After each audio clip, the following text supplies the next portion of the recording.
Por trás das câmeras de um dos maiores podcasts do Brasil, algo estranho está acontecendo. E os sinais estão ficando cada vez mais difíceis de ignorar. O Flow, aquele gigante criado por Monark e Igor 3K lá em 2018, parece ter mudado de dono e ninguém está falando sobre isso abertamente. De repente, o programa ficou menos espontâneo, mais engessado, quase que corporativo. Os fãs mais antigos dizem que o espírito livre do podcast morreu. E o que o Igor hoje parece seguir é um roteiro que não é dele. Só que aí começam as coincidências, comentários do próprio Igor sobre vender o projeto, a saída repentina de podcasts parceiros como Vênus e o Ciência Sem Fim, personagens desaparecendo dos bastidores e até empresários gigantes começando a aparecer com mais frequência na mesa. E para completar, o próprio Igor admitiu que existem coisas que ele não pode falar por envolver contratos e outras pessoas. Aí fica difícil não desconfiar, né? Será que o Flow foi vendido e ninguém percebeu? Será que já faz tempo que essa mudança aconteceu? Ou será que tudo não passa da maior teoria já criada pelos fãs do velho Flow? Vamos conversar sobre isso no vídeo de hoje. Eu sou o Marcelo Milos. Segura aí que depois a vinheta eu te conto.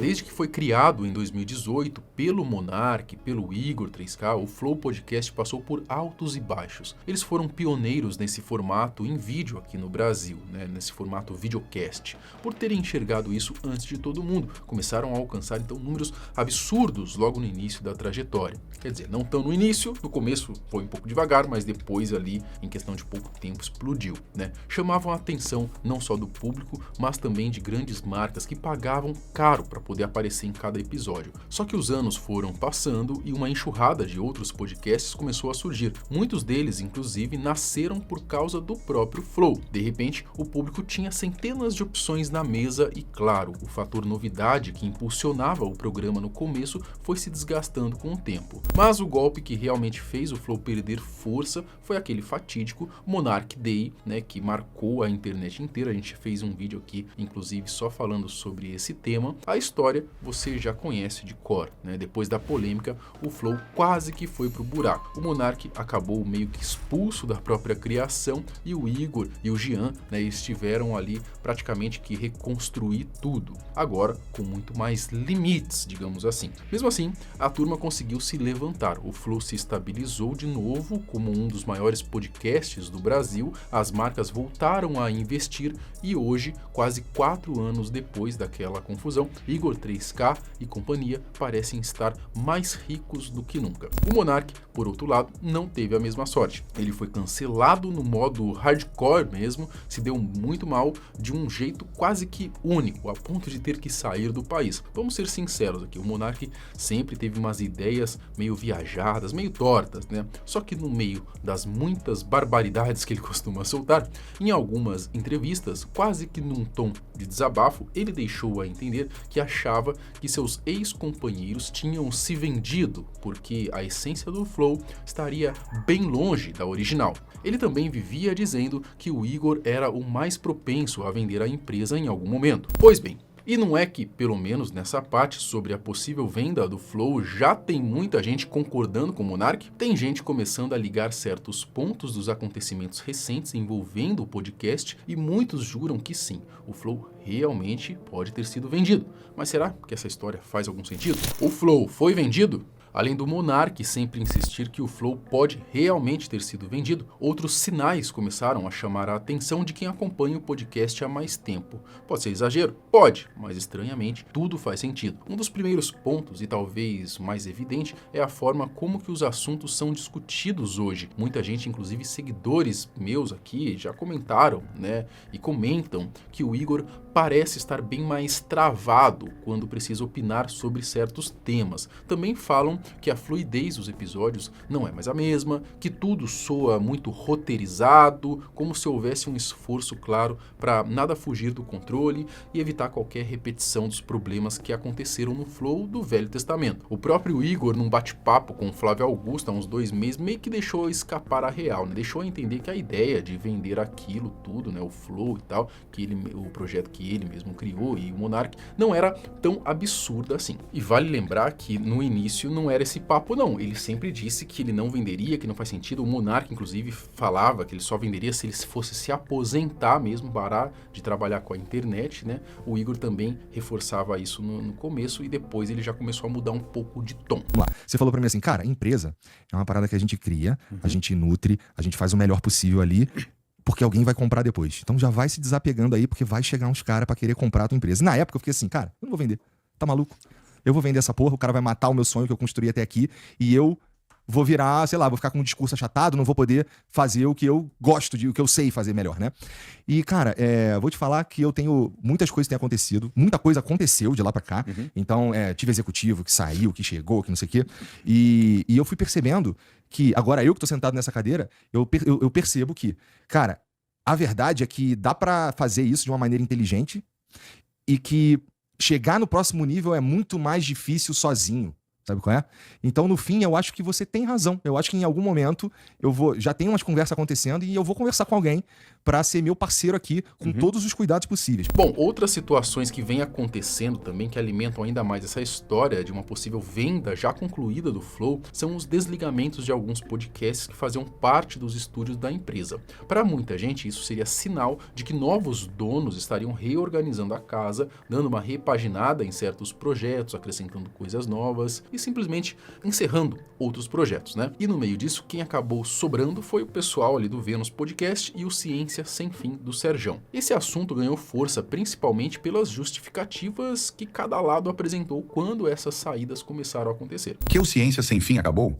Não vai ter mais nada de ciência no Flow? Cara, a princípio, a gente vai ter coisa de ciência no Flow. Tá tendo coisa de ciência no Flow agora nesse momento aqui, né? O que acontece, cara?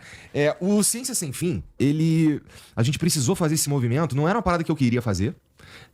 Não tem um motivo financeiro, no sentido de não consigo mais bancar isso aqui. E a verdade, assim, é claro que sempre tem a ver com grana, mas a verdade é que, bom, quem é fã do Ciência Sem Fim, o cara que estava lá assistindo o Ciência Sem Fim, ele percebeu que, assim, o Sérgio não estava conseguindo aparecer a fazer os programas. Então a gente estava fazendo, o cara tem uma porrada de coisa pra fazer. Então a gente estava encontrando outros conteúdos pra colocar ali, mas a gente entendeu que, a galera tava lá pra ver o Sérgio e o Sérgio não tava podendo ir. Então meio que a gente pausou por enquanto, até a gente reorganizar tudo e pensar numa forma de voltar com Ciência Sem Fim. Cara, eu não vi ele falando isso não, mas não, eu tô aqui. Esse ano foi um ano complicado por causa das minhas viagens e palestras e tudo mais, né? Mas eu tava aqui, né? Quando eu tava aqui em São Paulo e tudo mais, eu tava aqui direitinho, cumprindo aqui com a minha jornada aqui. Entendeu? Foi esse momento aí de palestras, de viajar e tudo mais que eu não pude. Mas eu tinha um plano, viu? Eu fiz um plano aqui pro Ciência Sem Fim enquanto eu estivesse viajando, tá? Fiz um plano, apresentei para quem tava no comando na época, não era nem o Igor, tá? Não era nem o Igor e não aceitaram meu plano. Então, também não posso fazer nada com a galera. Quem acredita nessa teoria da venda do Flow também aponta outra coisa. Figuras que antes viviam aparecendo nos episódios simplesmente meio que deram uma sumida, entre aspas, tá? O Gianzão, por exemplo, parece cada vez menos. O Batista, que já foi praticamente parte fixa da bancada por um tempo, quase não dá as caras, apesar de ainda aparecerem, tá? Num episódio ou outro, tá? Não sei, talvez eles só estão focando mais em outras questões ali dentro do projeto, né? E não mais em estarem o tempo todo na frente das câmeras. Bom, claro que tudo isso pode ser só teoria e a galera pode estar viajando bonito, com certeza, né? Mas uma coisa é inegável, se o Flow ainda não foi vendido, pode apostar que em algum momento vai ser, tá? Faz parte do jogo. E agora que o Igor parece estar cada vez mais focado nessa visão empresarial, é só questão de tempo até acontecer. Isso, é claro, né? Se já não aconteceu, como muita gente acredita. Essa turma que defende a ideia da venda, né? Diz que o Flow provavelmente foi comprado por algum empresário, mega empresário aí, né? Cheio da grana, mas sem ligação com emissoras ou grupos gigantes. Até porque existe outra teoria rolando por aí, aquela de que o Podpah teria sido vendido para a Globo, tá? Então qualquer coisa, né, vira combustível aí na internet. Outro ponto que levantam, que vocês podem perceber, é a aparição cada vez mais frequente de grandes empresários nos episódios, né? Como o próprio Kaito Maia, né, o dono da Chili Beans. Sempre papos bem corporativos, né? Você deve perceber que isso vem acontecendo com bastante frequência. Bom, para completar, o Igor 3K ele soltou recentemente um vídeo de mais de 1 hora comentando sobre o que está acontecendo com o Flow. Lá ele falou falou que o Serjão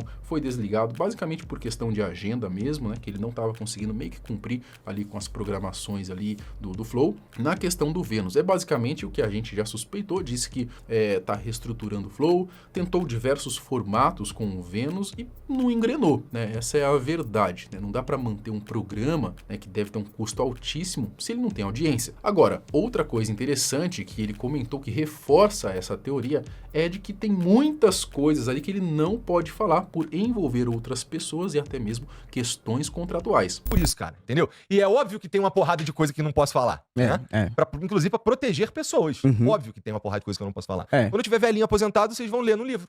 Né? Não, amém. Tem que ser escritor, amiguinho. Cara, e tem um monte de questão contratual também, que se a gente for entrar nessa aí pra valer, aí é foda, entendeu? É exatamente o tipo de coisa que não dá pra ficar falando, né? Sim. Mas tem uma... Mas é isso, tá resolvido e ninguém tá puto, eu acho. Bem. Pra quem acha essa ideia aí do Flow ter sido vendido ou não um completo absurdo e já tá se perguntando como que teria sido vendido se o Igor continua na frente, apresentando ali, né, na frente das câmeras, a resposta é muito simples. Se realmente existisse um mega, ou existe um mega empresário por trás de tudo isso, que teria comprado o Flow, é óbvio que ninguém tiraria o Igor da frente das câmeras, né? Senão aí é pedir pro projeto morrer, né? E vale lembrar que isso não seria novidade nenhuma, tá? O próprio Jovem Nerd passou por algo parecido. A Magalu comprou a empresa deles. E eles só foram revelar que tinham vendido mais ou menos um ano depois. Nesse período inteiro, ninguém que acompanhava tinha percebido que eles não eram mais donos do Jovem Nerd, né? Então, quem garante que daqui a um ano não seja o próprio Igor 3K que esteja gravando um vídeo dizendo que o Flow já estava vendido há muito tempo? E vendo toda essa história do Flow, possível venda, negociações de bastidor, empresários entrando no jogo, tem uma coisa que sempre fica clara. No fim das contas, tudo gira em torno de dinheiro e estratégia. Quem sabe enxergar uma oportunidade antes dos outros acaba saindo na frente.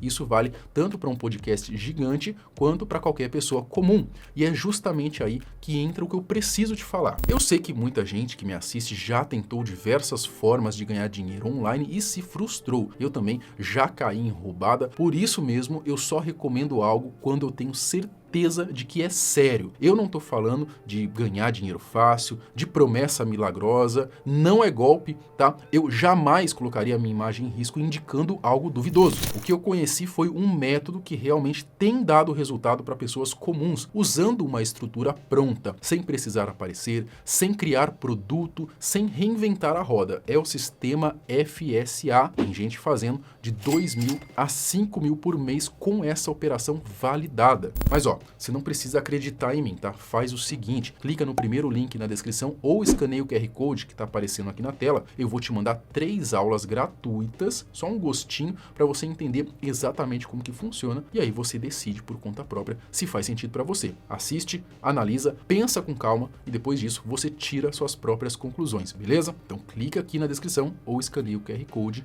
Até o próximo vídeo. Tchau!